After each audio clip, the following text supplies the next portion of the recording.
Hello दोस्तों, कैसे हैं आप लोग। आज हम बात करने वाले हैं बरसाती गोभी के बारे में। दोस्तों, यदि आप 1 एकड़ में गोभी की खेती करना चाहते हैं तो 1 एकड़ से 2 से 3 लाख रुपए तक कमाई आप कर सकते हैं।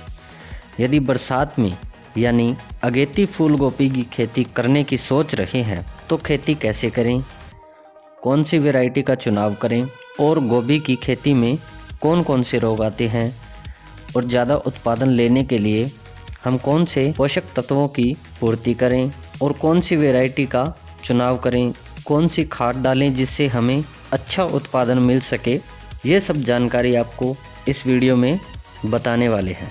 तो दोस्तों, आप चैनल पर पहली बार आए हैं और अभी तक आपने चैनल को सब्सक्राइब नहीं किया तो चैनल को सब्सक्राइब ज़रूर कर लीजिए। तो चलिए शुरू करते हैं। दोस्तों, अगर आप गोभी की अगेती खेती करते हैं तो आपको बता दें, अगेती खेती करने पर आपको मंडी में रेट बहुत अच्छा मिलता है, यानी 30 से 70 रुपये तक आपको मंडी में रेट मिल जाता है। तो चलिए दोस्तों, बात करते हैं उन्नत सीड्स के बारे में। ज़्यादा उत्पादन देने वाली वैरायटी कौन कौन सी है।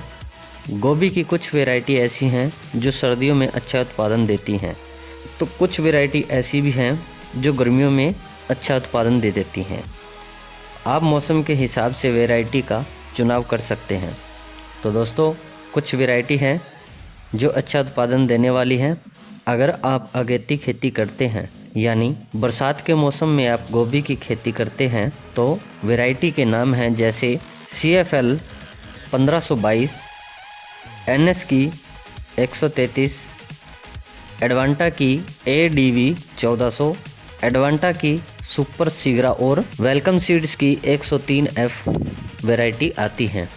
इन वैरायटी का आप चुनाव कर सकते हैं और अच्छा उत्पादन ले सकते हैं। और आपके एरिया में जो अच्छी वैरायटी है आप उनका भी चुनाव कर सकते हैं। दोस्तों, आप खेती गर्मियों में कर रहे हैं या सर्दियों में कर रहे हैं तो आप मौसम के हिसाब से वैरायटी का चुनाव कर सकते हैं। तो दोस्तों, आप बरसात में गोभी की खेती कर रहे हैं तो इसके लिए जो टाइमिंग है, जून जुलाई का टाइम सबसे अच्छा माना गया है। अगर आप जून जुलाई में गोभी के पौधों की रोपाई करते हैं तो आपकी फसल बहुत ही अच्छी होने वाली है। अब बात करते हैं दोस्तों नर्सरी की। तो आपको ये ध्यान रखना है कि जब आप गोभी की नर्सरी तैयार करेंगे तो उसमें आपको 25 से 30 दिन का समय लगने वाला है। तो आपको इस हिसाब से खेती की प्लानिंग करनी है। दोस्तों, आप नर्सरी को 2 तरीक़ों से तैयार कर सकते हैं। नंबर 1, क्यारी बनाकर आप नर्सरी तैयार कर सकते हैं। नंबर 2, आप प्लास्टिक की ट्रे में भी नर्सरी तैयार कर सकते हैं। बात करें 1 एकड़ में सीड्स की तो 1 एकड़ में 80 से 100 ग्राम सीड्स की ज़रूरत पड़ने वाली है। अगर आप नर्सरी प्लास्टिक की ट्रे में तैयार करते हैं तो आपको इसके लिए कोकोपीट और वर्मी कंपोस्ट की ज़रूरत पड़ने वाली है। इन दोनों को आप अच्छी तरह से मिला लें और एक बीज की बुआई कर देना है और उसके बाद 2 से 4 दिन के लिए कवर करके रख दें, ताकि कवर करके रखने से जो हीट उत्पन्न होगी उससे बीज का अंकुरण बहुत ही अच्छा होता है। और दोस्तों, आप गोभी की नर्सरी तैयार करते हैं तो आप छाया की व्यवस्था कर लीजिए। दोस्तों, गोभी की फसल आपको कम लागत में अच्छा मुनाफा देने वाली फसल है और ख़ासकर अगेती खेती करने से आपको बहुत अच्छा मुनाफा मिल सकता है।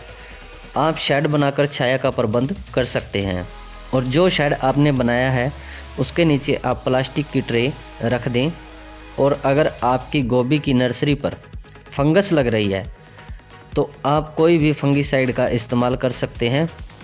अगर कीटों का प्रकोप है तो आप नीम ऑयल या फिर कॉन्फिडोर का इस्तेमाल भी कर सकते हैं या फिर एक्टारा का छिड़काव भी आप कर सकते हैं।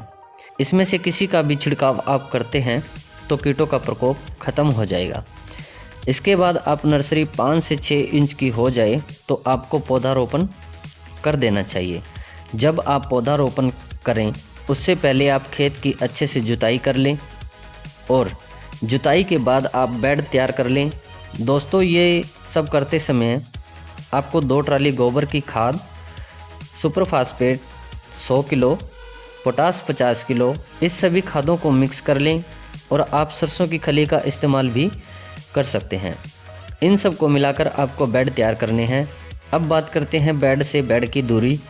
तो बेड से बेड की दूरी 3 फीट रखनी चाहिए और बेड की चौड़ाई 2 फीट रखनी चाहिए और बेड की ऊंचाई 1 फीट रखनी चाहिए।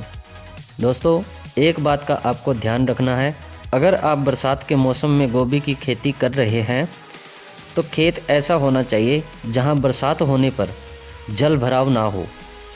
अब बात करते हैं दोस्तों सिंचाई के बारे में। तो दोस्तों आप गोभी की फसल में डायरेक्ट पानी भी दे सकते हैं या फिर ड्रिप लगवाकर सिंचाई कर सकते हैं। अब बात करते हैं पौधे से पौधे की दूरी की। तो पौधे से पौधे की दूरी 1.5 से 2 फीट होनी चाहिए अगर आप एक बेड पर 2 लाइन में पौधों की रोपाई कर रहे हैं तो। अब बात करते हैं दोस्तों फूल गोभी में लगने वाली बीमारियों के बारे में। तो दोस्तों फूल गोभी में कई प्रकार की बीमारियां आती हैं, जैसे पत्तों को खाने वाली इल्ली, सफ़ेद मक्खी, फंगस, पीलापन जैसी बहुत सी बीमारियां आती हैं। दोस्तों आपने देखा होगा जब हम गोभी की फसल कर रहे हैं तो टाइम से पहले ही फूल का आना और फूलों का साइज छोटा बड़ा होना, ये बहुत सी समस्याएं आने वाली हैं। दोस्तों अगर गोभी में सुंडी यानी इल्ली का प्रकोप है तो आप कोराजन का इस्तेमाल कर सकते हैं। अगर इल्ली का प्रकोप कम है तो आप कॉन्फिडोर का भी छिड़काव कर सकते हैं। अगर गोभी का पौधा सूख रहा है तो आप फंगीसाइड स्प्रे का इस्तेमाल कर सकते हैं। अगर आपके गोभी के पौधे में पीलापन हो तो आप कैल्शियम नाइट्रेट 15 किलोग्राम और बोरोन का इस्तेमाल कर सकते हैं। दोस्तों आपको पहली स्प्रे 15 से 20 दिन में कर देनी चाहिए, दूसरी स्प्रे आपको 28 से 30 दिन में कर देनी चाहिए, तीसरी स्प्रे आपको 38 से 40 दिन में कर देनी चाहिए और फोर्थ स्प्रे आपको 45 से 50 दिन में कर देनी चाहिए और फिफ्थ स्प्रे आपको 55 से 60 दिन में करनी होती है। दोस्तों फर्स्ट स्प्रे में आप M45 40 किलोग्राम और कॉन्फिडोर 10 ml 15 लीटर पानी में मिलाकर स्प्रे कर सकते हैं। सेकंड स्प्रे में EM 8 ग्राम और अंतराकोल 40 ग्राम, थर्ड स्प्रे में रोको फंगिसाइड 40 ग्राम, फोर्थ स्प्रे में बोरोन 30 ग्राम, फिफ्थ स्प्रे में नीम आर्क 30 ml और कॉपर ऑक्सीक्लोराइड 35 ग्राम आप 15 लीटर पानी में मिलाकर छिड़काव कर सकते हैं।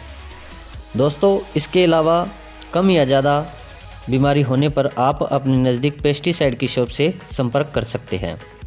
दोस्तों अब बात करते हैं खाद की। तो आपको पहली खाद 15 से 20 दिन में देनी होती है।